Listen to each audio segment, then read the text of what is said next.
Ang mga diskurso ni Kristo ng mga huling araw.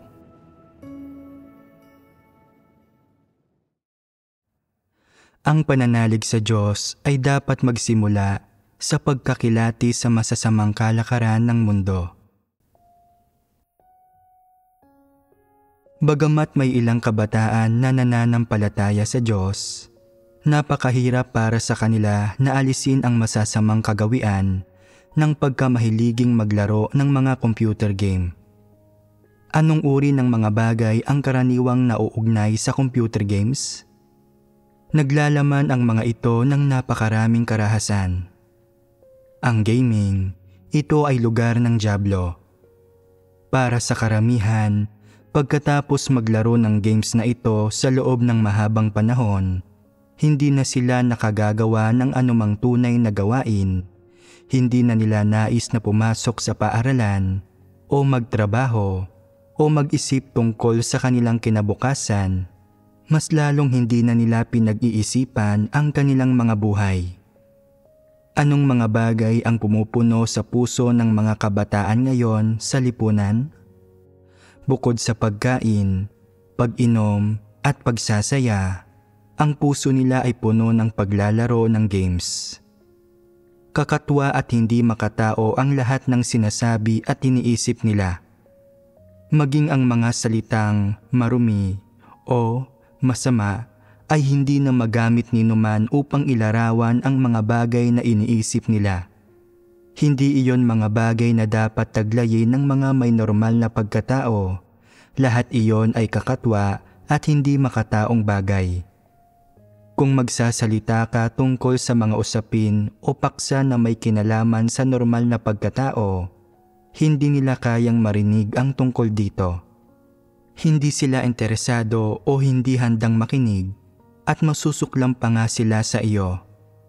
Hindi magkapareho ang wika at mga paksa nila sa mga normal na tao. Tanging pagkain, pag-inom at pagkakaroon ng katuwaan ang pinag-uusapan nila. Ang puso nila ay puno ng mga makamundong kalakaran. Ano ang mga inaasam nila sa hinaharap? Mayroon ba silang kinabukasan? Wala. Ang mga taong ito ay mawawala ng silbi. Ang walang silbi ay isang napakaangkop na salita. Ano ang ibig sabihin nito? Makalalahok ba sila sa mga gawain kung saan dapat na makilahok ang mga may normal na pagkatao? Hindi na nagsisikap sa kanilang pag-aaral ang mga taong ito, at kung may isang taong magpapatrabaho sa kanila ng husto, nakahanda ba silang gawin ito? Hindi. Ano ang iisipin nila? Iisipin nila, ano ba ang punto ng pagtatrabaho? Masyadong nakakapagod ang gawaing ito. Ano ang makakamit ko rito? Wala, maliban sa mapagod at magkaroon ng pasakit. Higit na mas masaya, nakakapagpaginhawa at nakakawili ang paglalaro ng games. Kapag nasa harap ako ng computer at namumuhay sa isang virtual na mundo, nasa akin na ang lahat. Kung patatrabahuhin mo sila ng mula 9 ng umaga hanggang 5 ng hapon, papupuntahin sila sa trabaho sa tamang oras, magtatrabaho sa permanenteng haba ng oras, ano ang mararamdaman nila tungkol dito? Magiging handa ba silang sundin ang schedule na iyon at matali ng ganito? Kapag palagi ang naglalaro ng games ang mga tao at nagsasayang ng oras sa computer, hindi magtatagal ay mawawalan sila ng sigla at mapapasama sila. Natutuwa ang mga hindi mananampalataya sa pagsunod sa mga uso at gusto nila ng mga fashion, lalo na ang mga kabataan, at ang karamihan sa kanila ay hindi nag-aasikaso sa kanilang nararapat na mga trabaho o tumatahak sa tamang landas. Hindi sila nagagawang patnubayan ang kanilang mga magulang, walang magawa sa kanila ang kanilang mga guro, at walang magagawa ang sistema ng pag-aaral sa anumang bansa tungkol sa kalakarang ito. Gumagawa ang diablong si Satanas ng mga bagay upang tuksohin ang mga tao at dalhin sila sa kabuktutan. Ang mga namumuhay sa hindi tunay na daigdig ay walang kahit na ano pa mang interes sa anumang may kinalaman sa buhay ng normal na pagkatao. Sadyang wala silang kagustuhan na magtrabaho o mag-aral. Ang tanging inaalala nila ay ang maglaro ng games na tila ba inaakit sila ng isang bagay. Sabi ng mga siyentista, sa sandaling maging tauhan sa isang game ang mga taong naglalaro ng games, nagsisimulang maipon sa kanilang utak ang isang bagay na pinasasabik sila at ginagawa pa nga silang medyo delusyonal. At pagkatapos, nalululong sila sa paglalaro ng games at lagi nilang iniisip na laruin ang mga iyon. Sa tuwing naiinip sila o nasa gitna ng paggawa ng ilang tamang trabaho, mas ninanais nilang maglaro ng games at unti-unti nagiging buong buhay na nila ang paglalaro. Ang paglalaro ng games ay parang pag-inom ng isang uri ng gamot. Sa sandaling malulong dito ang isang tao, magiging mahirap na ang huminto at umiwas dito. Sinisira sila nito. Bata man o matanda, sa sandaling makuha ng mga tao ang masamang ugaling ito, mahihirapan silang talikuran ito. Nagpapakapuyat at naglalaro ng games ang ilang bata sa buong magdamag, gabi-gabi, at hindi sila makontrol ni masubaybayan ng kanilang mga magulang, kaya mamatay-matay sa kalalaro ang mga bata sa harap ng kompyuter. Paano sila namatay?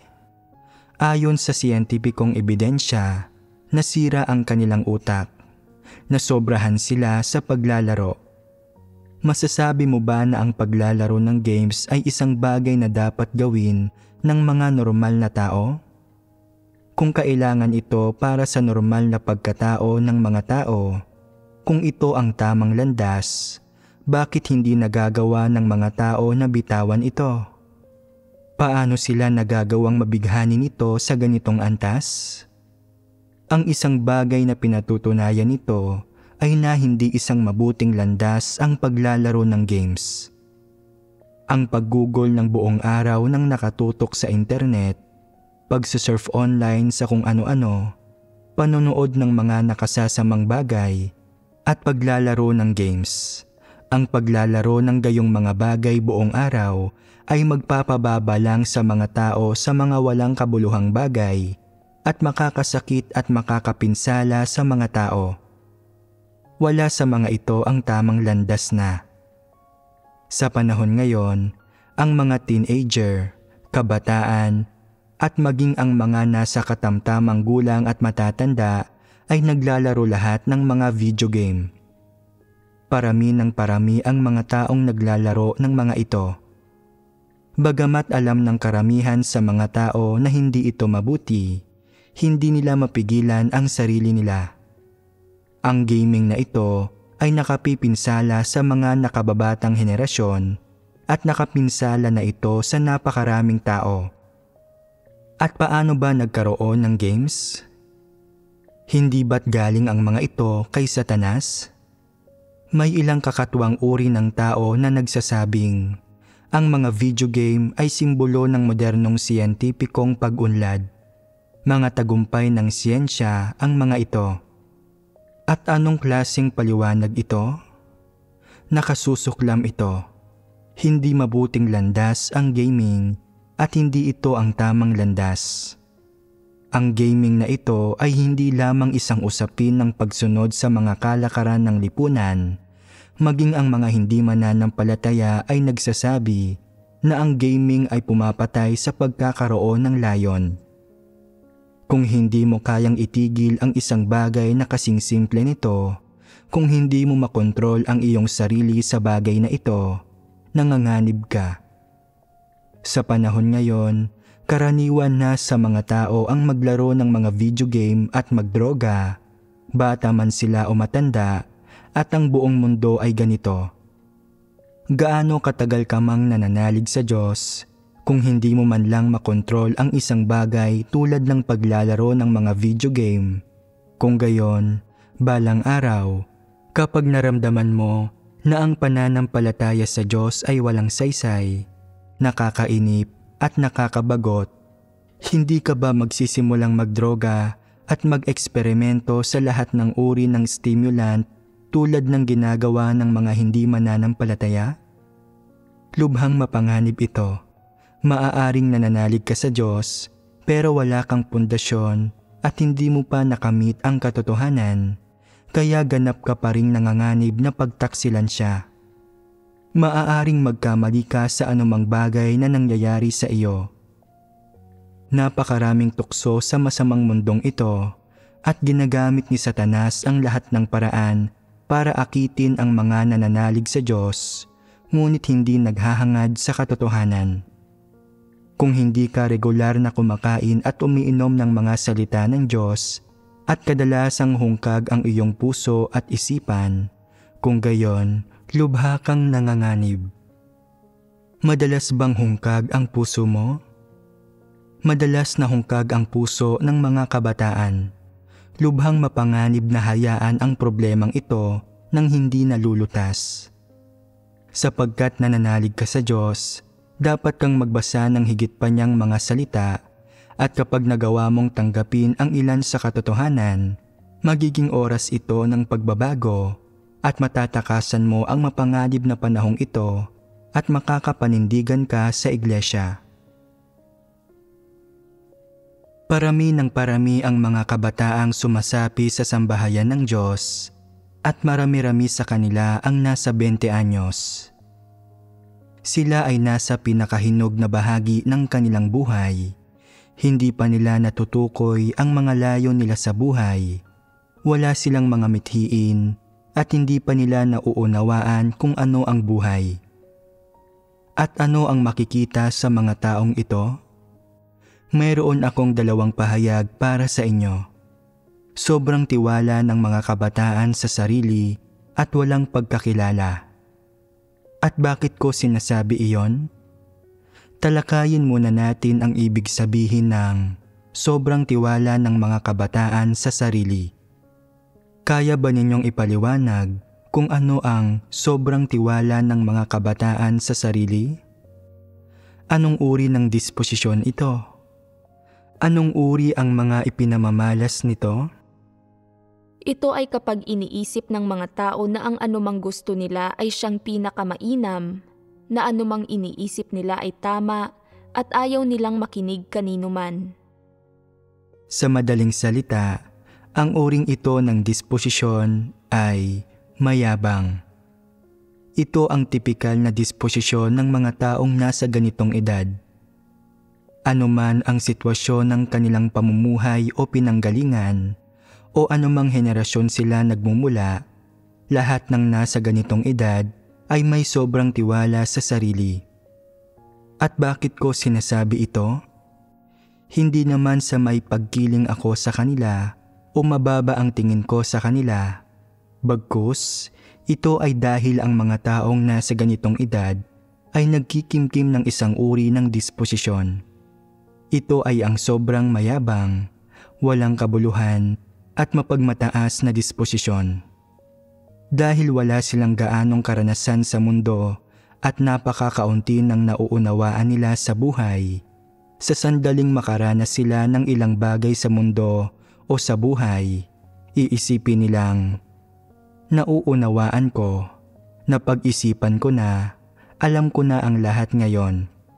Nauunawaan ko ang sinasabi ng matatanda at nakikibagay ako sa kung ano ang uso sa lipunan. Tingnan ninyo kung gaano kabilis umuunlad ngayon ang mga cellphone at kung gaano kakomplikado ang lahat ng feature ng mga ito. Alam kong lahat ito, hindi katulad ninyong matatanda na walang nauunawaang kahit ano. Kapag lumalapit ang isang matanda sa kanila para humingi ng tulong sa isang bagay, sasabihin pa nga nilang, kapag tumanda na ang mga tao, wala na silang silbi. Ni hindi sila makagamit ng computer, bakit pa ba sila nabubuhay? Ano ang ibig sabihin nito? Ito ay pagpapamalas ng sobrang tiwala ng mga kabataan sa sarili. Mas mahusay ang memorya ng mga kabataan at mas mabilis silang tumanggap ng mga bagong ideya, at sa tuwing may natututunan silang bago, minamata nila ang matatanda. Ito ay isang tiwaling disposisyon. At ang ganitong uri ba ng disposisyon ang disposisyon ng normal na pagkatao?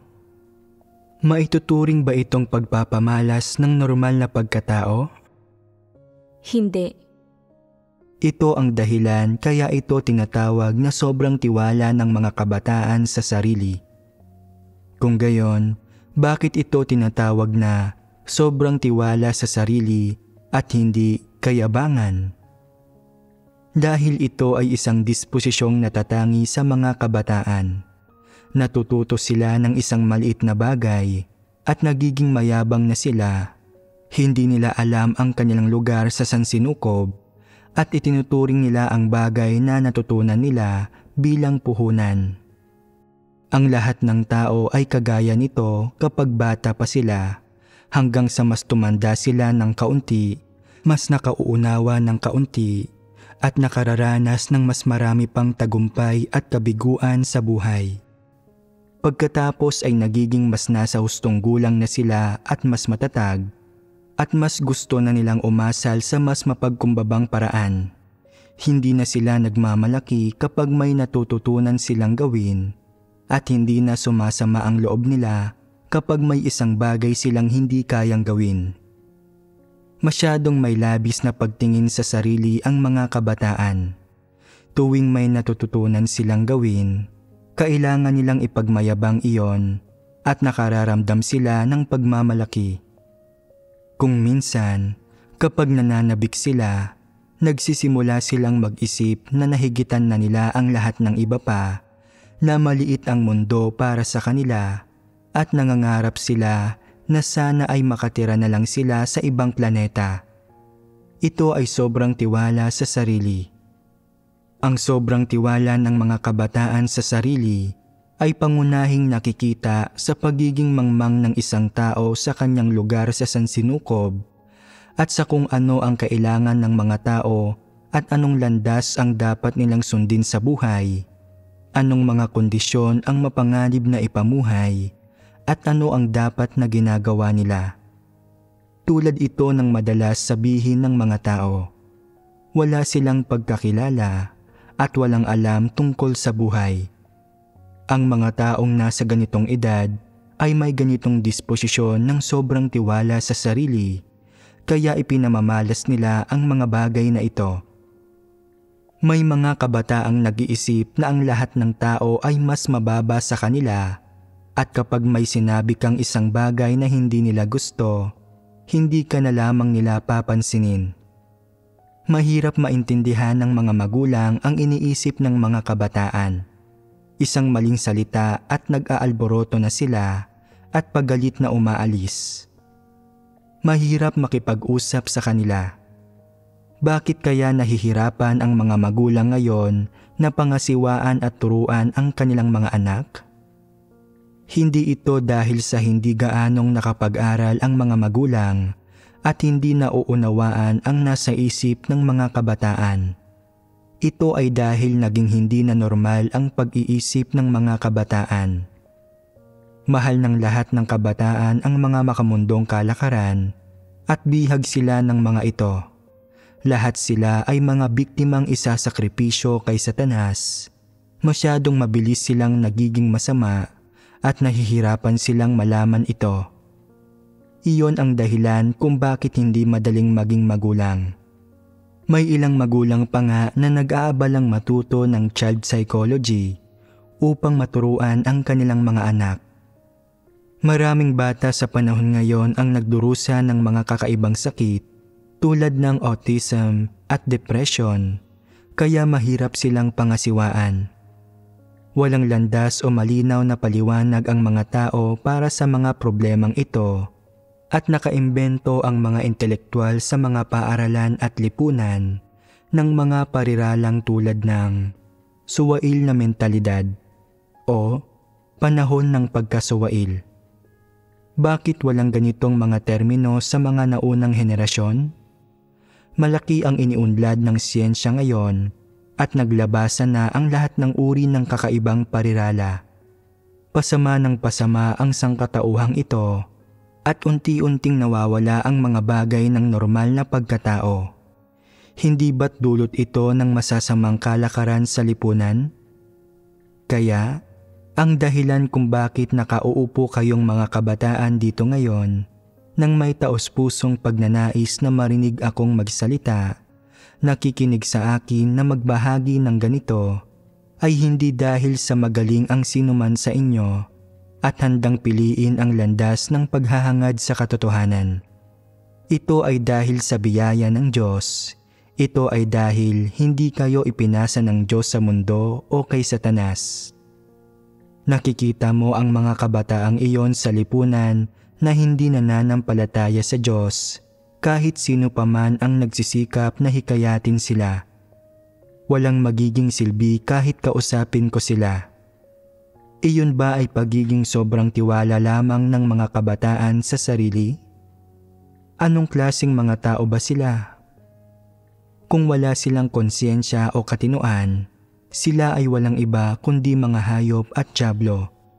Kung kakausapin mo sila sa mga salita ng tao, mauunawaan ba nila? Hindi na ito isang issue ng kung mahirap ba silang kausapin. Ito ay dahil ayaw talaga nilang makinig. Dahil sa biyaya at pagkupkop ng Diyos, kaya ninyo nagagawang tanggapin ang kanyang gawain ngayon para maunawaan ang kanyang mga salita at para magkaroon ng interes sa landas ng katotohanan.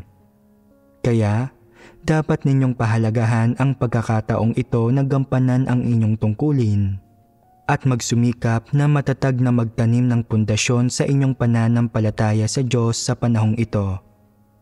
Pagkatapos ay magiging matatag kayo at hindi kayo madaling matatangay ng masasamang kalakarang ito. Sa sandaling mabitag ng masasamang kalakarang ito ang mga tao, madali silang natatangay ng mga ito. At kapag natangay kang muli ng mga ito, gugustuhin ka ba ng Diyos? Hindi ka niya gugustuhin. Binigyan ka na niya ng isang pagkakataon at hindi ka na niya gugustuhin pa. Kapag hindi ka gusto ng Diyos, manganganib ka at makakaya mong gawin ang kahit ano.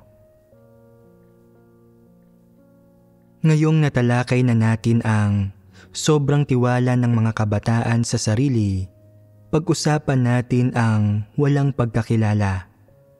Ang walang pagkakilala ay isang medyo formal na termino.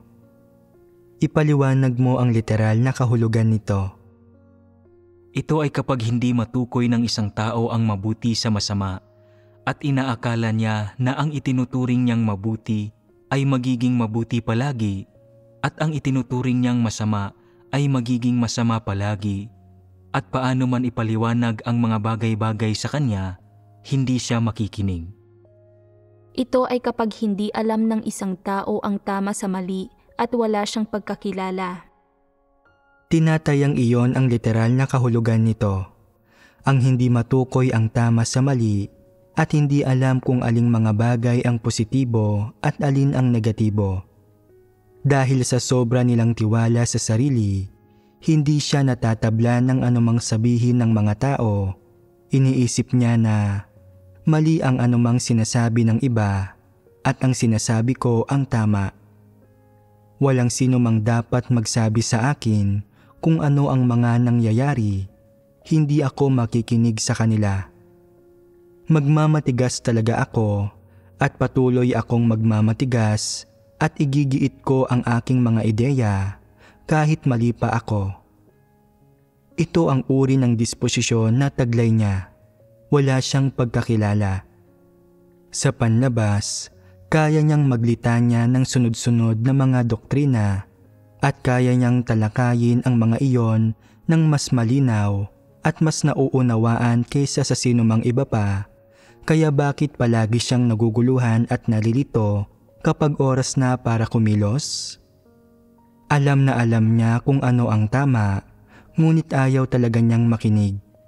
Ginagawa niya ang gusto niya at kumikilos sa paraang gusto niya. Pagiging kapritsoso iyon at kakatwa. Ang mga taong sumusunod sa mga kalakaran ng mundo ay medyo kakatwa. Mahilig sila sa parkour at bungee jumping at gusto nilang maghanap ng katuwaan sa lahat ng uri ng matitinding sports. Hindi ba't kakatwa ito? Mahilig din ba kayong lahat sa parkour? Mahilig ako noon. At bakit mo ito nagustuhan? Hindi mo ba alam na mapanganib ang parkour? Hindi mo ba alam na inilalagay mo ang iyong buhay sa panganib kapag nagpa-parkour ka? Hindi mga gagamba o tuko ang mga tao. Kung gagapang sila sa dingding, tiyak na mahuhulog sila. Walang ganoong kakayahan ang mga tao at hindi iyon isang bagay na taglay ng mga taong may normal na pagkatao. Bakit gusto ninyo ito? Ito ay dahil ang mga bagay na ito ay nakapagbibigay sa mga tao ng isang uri ng stimulasyon sa paningin at damdamin, kaya gustong mag-parkour ng mga tao. Ano ang kumokontrol sa pag-iisip na ito? Galing ba ito kay Spider-Man? Hindi ba't may mentalidad at malalim na hangarin sa kalooban ng tao na gustong makapagligtas sa mundo na maging isang superhero? May mga lumilipad na hero sa maraming pelikula at palabas sa TV na palipad-lipad at palipat-lipat sa mga bubungan at talagang hanga ang mga tao sa kanila. Ganoon na itanim ang mga bagay na ito sa isipan ng mga kabataan. At paano sila nalalason ng ganito? May kaugnayan ito sa mga kagustuhan at hangarin ng mga tao. Bawat tao ay gustong maging hero, maging isang Superman, magkaroon ng mga espesyal na kapangyarihan, kaya sinasamba nila si Satanas. Sabihin ninyo sa akin, gusto ba ng mga normal na tao ang mga kakatuwang bagay na ito? May angkin bang ganitong mga espesyal na kapangyarihan ang mga normal na tao? Tiyak na wala. Hindi kaya gawa-gawa at katahang isip ng mga tao ang lahat ng bagay na ito? Kung talagang may ganitong mga kakaibang bagay, hindi kaya sinasapian ng masasamang espiritu ang mga taong mayroon ng mga ito? Mayroon bang parkour noong panahon ni Adan at Eva? Mayroon bang nasusulat sa Biblia tungkol sa parkour? Ang parkour ay produkto ng masama at modernong lipunan. Isa ito sa mga paraan na inililigaw at ginagawang tiwali ni Satanas ang mga tao. Sinasamantala ni Satanas ang pagkahilig ng mga kabataan sa kakaiba at kapanapanabik at lumilikha, nangangarap at isinasadula ang ilang kwento. Sa ganitong paraan nito ay nililigaw ang mga walang pagkakilala na teenager na ito. Inaakay sila na hangarin ang mga kakaiba at kapanapanabik na espesyal na kapangyarihan ni Satanas. Hindi ba't nilalaso nito ang mga tao? Ang mga bagay na ito ay nagiging lason sa sandaling pumasok ang mga ito sa isipan ng mga tao. At kung hindi mo mapapansin ang lason na ito, hindi mo ito ganap na maiwawaksi at hindi mo kailanman maiaalis ang impluwensya, panggugulo at pagkontrol nito. Madali bang alisin ang lason na ito? Paano malulutas ang problemang ito? Ayaw ng ilang tao na talikuran ang mga bagay na ito. Akala nila ay maganda at hindi lason ang mga bagay na ito at hindi nila mapakawalan ang mga ito kapag ganito ang pag-iisip nila.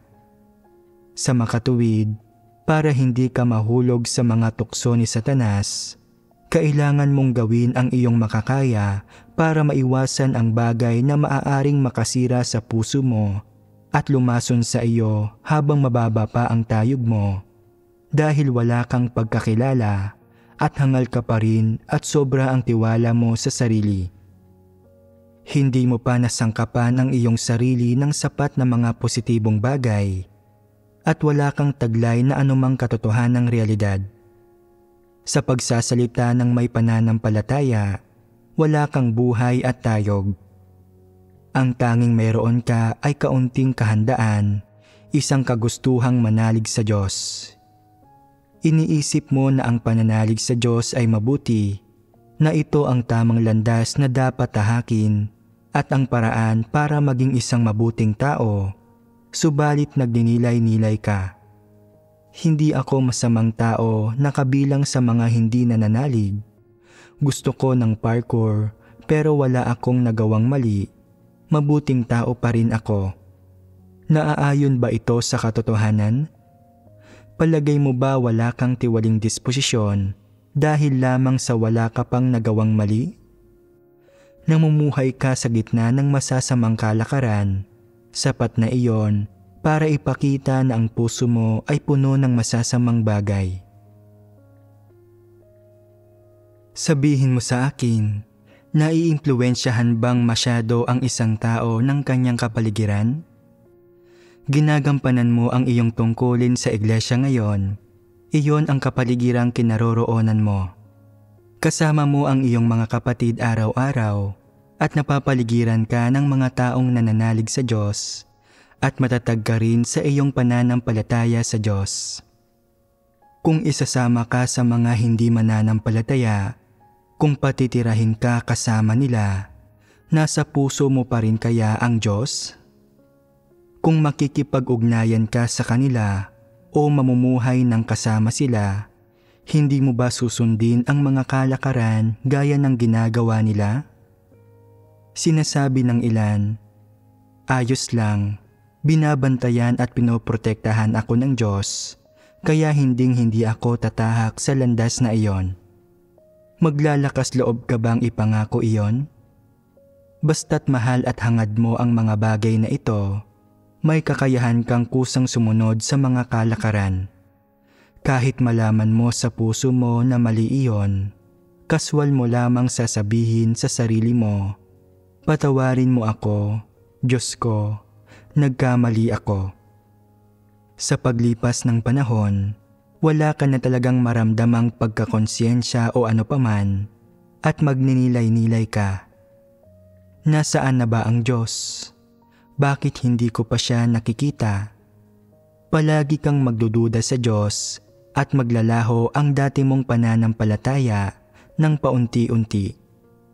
Sa oras na lubusan ng itinatatwa ng puso mo ang Diyos, hindi mo na nanaising sundin siya o gawin ang anumang bagay na may kinalaman sa iyong tungkulin at pagsisisihan mo pa na pinili mo sa simula pa lang na gampanan ang isang tungkulin. Bakit kaya napakadaling magbago ng mga tao? Ang totoo, hindi dahil sa nagbago ka. Sa simula pa lang, iyon ay dahil sa hindi ka kailanman nagkaroon ng katotohanang realidad. Bagamat, kung titingnan, nananampalataya ka sa Diyos at ginagawa mo ang iyong tungkulin, ang makamundo at satanikong mga kaisipan, pananaw, pamamaraan ng pakikipag-ugnayan sa mga tao at tiwaling disposisyon sa loob mo ay hindi pa kailanman naaalis at puno ka pa rin ng mga satanikong bagay. Namumuhay ka pa rin ayon sa mga bagay na iyon, kaya mababa pa rin ang tayog mo. Nasa panganib ka pa rin. Hindi ka pa matiwasay o ligtas. Hanggat mayroon kang satanikong disposisyon, patuloy mong lalabanan at ipagkakanulo ang Diyos.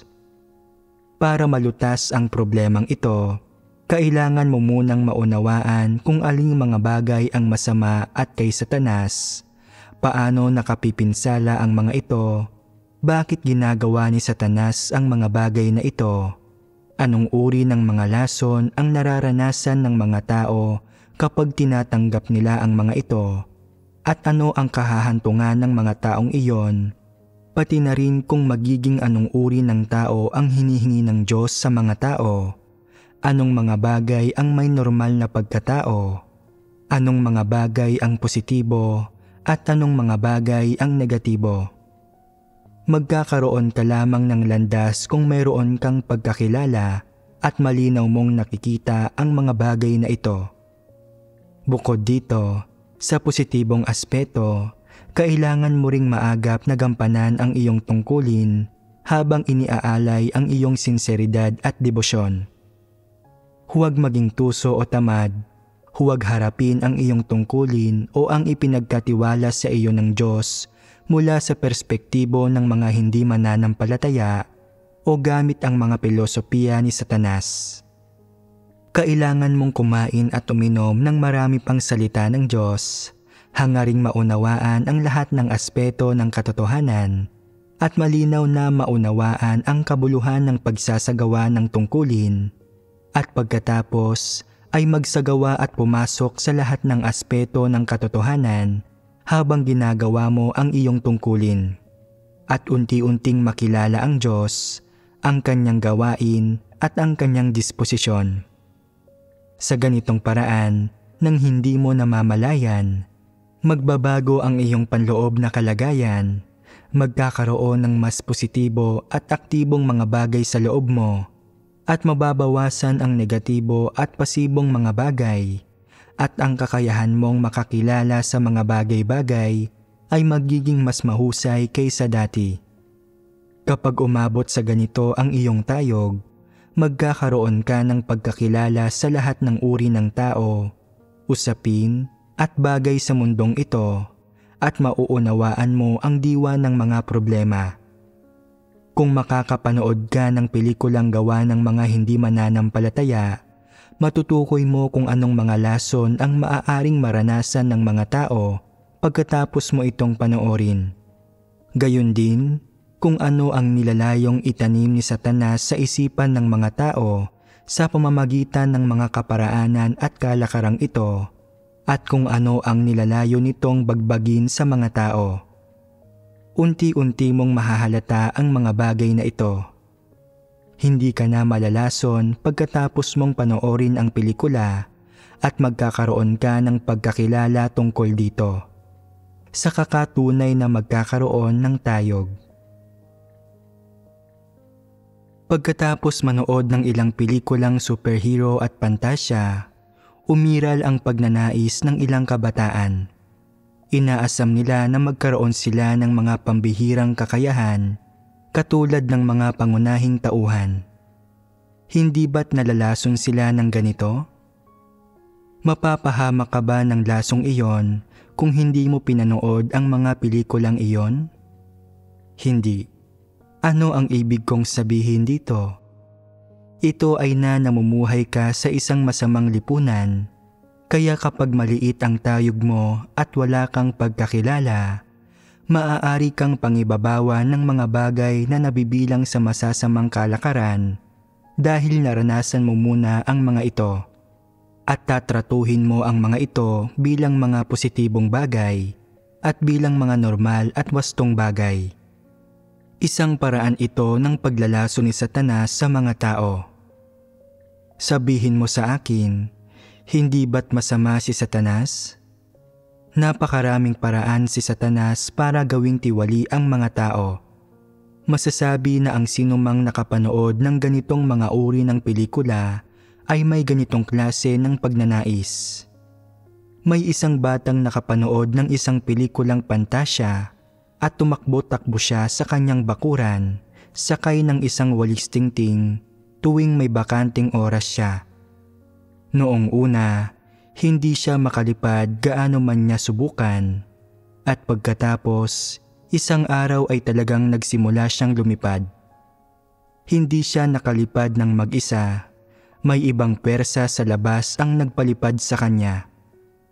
Matapos siyang magsimulang lumipad, hindi niya napigilang sumigaw ng kakaiba tulad ng tauhan sa pelikula. Nasapian siya ng isang uri ng espiritu. Bahagi ba ng normal na buhay ng tao ang pagsakay sa walis tingting? Maaari kang sumakay sa kabayo o asno. Bakit mo kailangang sumakay sa isang walis tingting at lumipad? Posible ba ang bagay na ito?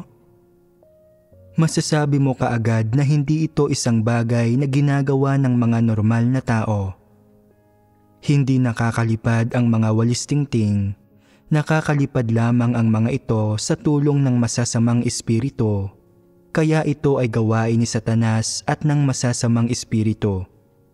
Si Satanas at ang masasamang espiritu ay gumagawa ng mga katakataka, kakaiba at katawa-tawang bagay na hindi ginagawa ng mga normal na tao. Mayroon ba kayong kaunting pagkakilala sa mga bagay na ginagawa ni Satanas? Anong uri ng saloobin ang dapat ninyong taglayin ukol sa gayong mga bagay? Hindi ba't dapat ninyong itakwil ang mga iyon?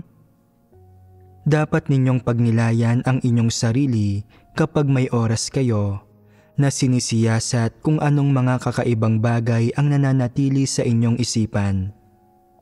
Bakit maraming kakaibang bagay sa inyong isipan? Dahil masyado nang nalason ang mga tao sa inyong henerasyon, nais ninyong lahat na magpalipat-lipat sa mga bubungan, na maging si Spider-Man o Batman at maging isang nakatataas na nilalang. Hindi dapat magkaroon o magtaglay nito ang mga taong may normal na pagkatao. Kung ipipilit mong hangarin ang mga bagay na hindi kailangan ng mga may normal na pagkatao, at kung patuloy mong susubukang maranasan ang mga iyon, maaaring maakit mo ang impluwensya ng masasamang espiritu. Nanganganib ang mga tao kapag sinapian sila ng masasamang espiritu. Binibihag sila ni Satanas at sa gayon ay nanganganib sila. Paano malulutas ang problemang ito? Dapat ay regular na manawagan ang mga tao sa Diyos. Hindi sila dapat bumigay sa tukso o magpalinlang kay Satanas. Sa kapanahonang ito ng kasamaan kung saan nagkulumpunan at laganap ang mga demonyo at maruruming espiritu, kung kaya mong manalangin na palaging mapasa iyo ang biyaya at proteksyon ng Diyos at hilingin sa Kanya na bantayan at protektahan ka, nang sa gayon ay hindi mapalayo ang puso mo sa Kanya at nagagawa mong sambahin ang Diyos ng may katapatan at buong puso, hindi ba't ito ang tamang landas? At handa ba kayong tahakin ang landas na ito?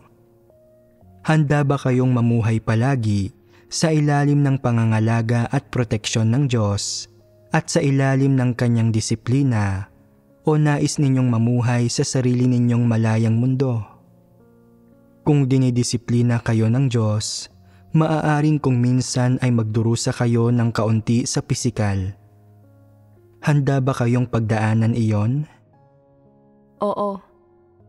Sinasabi ninyo na handa kayong gawin iyon ngayon, ngunit marahil ay magsisimula kayong magreklamo kapag naharap kayo sa realidad niyon. Hindi sapat na maging handang magdusa, kailangan ay maging handa ka ring magsikap tungo sa katotohanan. Makapaninindigan ka lamang ng matatag kapag nauunawaan mo ang katotohanan. Nakakabahala na masyadong hindi matatag ang mga kabataan na hindi nila inaasikaso ang kanilang mga angkop na tungkulin o mali ang mga bagay na nasa isipan nila at na hindi sila handang magbasa ng mga salita ng Diyos o magsikap tungo sa katotohanan. Mapanganib ito. Hindi natin masasabi kung hahantong ba ito sa buhay o kamatayan. May ilang kabataan ngayon na nakinig sa mga sermon ng ilang taon. Nagsimula na silang magka-interes sa katotohanan at handa silang magtala kapag nakikinig sa mga sermon. Nakakaramdam sila ng parang gutom at uhaw sa katuwiran at nauunawaan nila ang katotohanan. Ang ibig sabihin nito ay na mayroon na silang pundasyon at hanggat nag-uugat ang katotohanan sa puso nila, magiging mas matatag sila. Kung patuloy silang magsisikap tungo sa katotohanan, garantiya ito na nauunawaan nila ang katotohanan, nakakapasok sa katotohanang realidad at nagkakamit ng kaligtasan.